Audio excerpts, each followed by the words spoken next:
अब दस्तक में खबर अमेरिकी राष्ट्रपति ट्रंप की, जहां आज दुनिया में एक ही बात की चर्चा है कि क्या ट्रंप रूस और यूक्रेन युद्ध को रुकवा देंगे।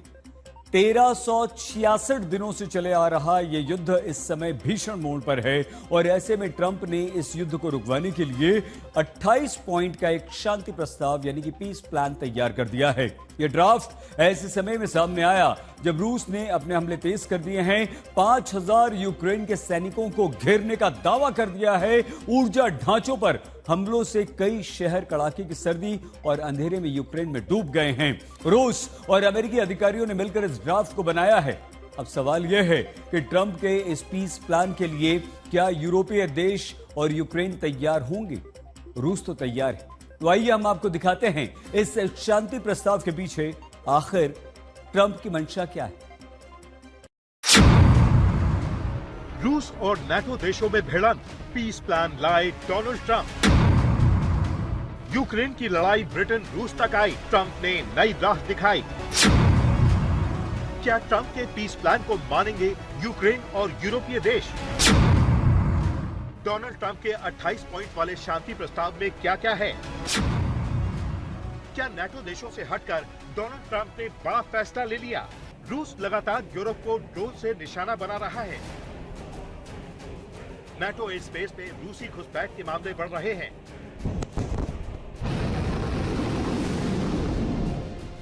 ब्रिटेन के डिफेंस सिस्टम पर 90,000 साइबर अटैक हुए।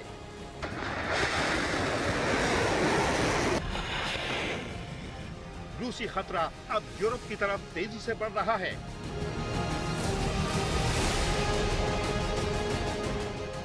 और ऐसे समय में अमेरिका रूस और यूक्रेन की जंग रुकवाने के लिए अपना 28 पॉइंट वाला शांति प्लान लेकर आया है।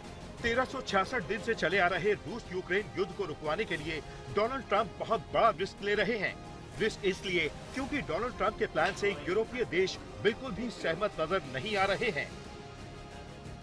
अब सवाल यह है कि क्या रूस और यूक्रेन युद्ध को रुकवाने के लिए डोनाल्ड ट्रंप की ये जिद है जो वो किसी भी कीमत पर पूरा करना चाहते हैं, क्योंकि डोनाल्ड ट्रंप ने कहा था कि जब वो चुनाव जीत कर आएंगे तो सबसे पहले रूस और यूक्रेन के बीच जंग को रुकवाएंगे। लेकिन रूस और यूक्रेन के बीच जंग रुकने के बजाय और भीषण हो गई है। डोनाल्ड ट्रंप ने कई दफा पुतिन के साथ शांति की मेज पर बैठने की कोशिश की ताकि किसी भी तरह से युद्ध रुकवाया जाए। इसी कड़ी में डोनाल्ड ट्रंप ने अलास्का में पुतिन के साथ मीटिंग रखी, लेकिन ये मीटिंग भी फेल हो गई। उस वक्त भी डोनाल्ड ट्रंप बुरी तरह से चिढ़ गए थे। इसके बाद तो कई बार नौबत अमेरिका और रूस के बीच भी युद्ध छिड़ने की आ गई थी, लेकिन अब डोनाल्ड ट्रंप ने जंग खत्म करने के लिए पीस प्लान पेश कर दिया है। वॉशिंगटन से आए 28 शर्तों वाले इस मसौदे के बाद कीव से लेकर मॉस्को तक हलचल तेज हो गई है। ट्रंप के इस पीस प्लान में यूक्रेनी सुरक्षा गारंटियों का जिक्र है, लेकिन साथ ही यूक्रेन से जमीन छोड़ने, सेना की संख्या कम करने और नाटो को यूक्रेन में सैनिक भेजने से रोकने की भी मांग की गई है। आइए आपको ट्रंप के पीस प्लान की बड़ी बातें बताते हैं। यूक्रेन को नई संप्रभुता मिलेगी। रूस यूक्रेन यूरोप के बीच हमला न करने का समझौता। नाटो अपनी सीमा नहीं बढ़ाएगा, यानी नए देश शामिल नहीं करेगा। अमेरिका दोनों पक्षों के बीच मध्यस्थता करेगा और सुरक्षा गारंटी देगा। युद्ध में तबाह हुए यूक्रेन के इलाकों का पुनर्निर्माण होगा। रूस के खिलाफ प्रतिबंध धीरे धीरे हटाए जाएंगे। अमेरिका और रूस के बीच आर्थिक साझेदारी बढ़ाई जाएगी। रूस को फिर से G8 में शामिल किया जाएगा। यूक्रेन को परमाणु हथियार रखने की अनुमति नहीं होगी। ज़ैपोरिज़िया न्यूक्लियर पावर प्लांट से बनने वाली बिजली दोनों देशों को आधी आधी मिलेगी। क्रीमिया, डोनेट्स्क और लुहांस्क को रूस के हिस्से के तौर पर अंतर्राष्ट्रीय मान्यता मिलेगी। रूस बाकी कब्जाए हुए इलाकों से पीछे हट जाएगा।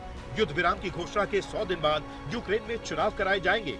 समझौते के तहत दोनों पक्ष एक दूसरे पर हमला नहीं करेंगे। सीमाएं बदलने की कोई कोशिश नहीं होगी। युद्ध बंदियों की अदला बदली होगी। फिलहाल यूक्रेन ने ट्रंप के पीस प्लान को न तो नकारा है, न ही उसे ग्रीन सिग्नल दिया है। वजह साफ है, रूसी कब्जे वाले इलाकों को रूस को सौंपने के लिए ज़ेलेंस्की पहले ही कई बार मना कर चुके हैं। अब सवाल ये है कि क्या वो मसौदे को नकार देंगे या फिर इसे अपने हिसाब से बदलने की कोशिश करेंगे। इस मामले में ज़ेलेंस्की अमेरिकी सेना के सीनियर अफसरों से मुलाकात कर चुके हैं और जल्द ही उनकी ट्रंप से भी मुलाकात हो सकती है।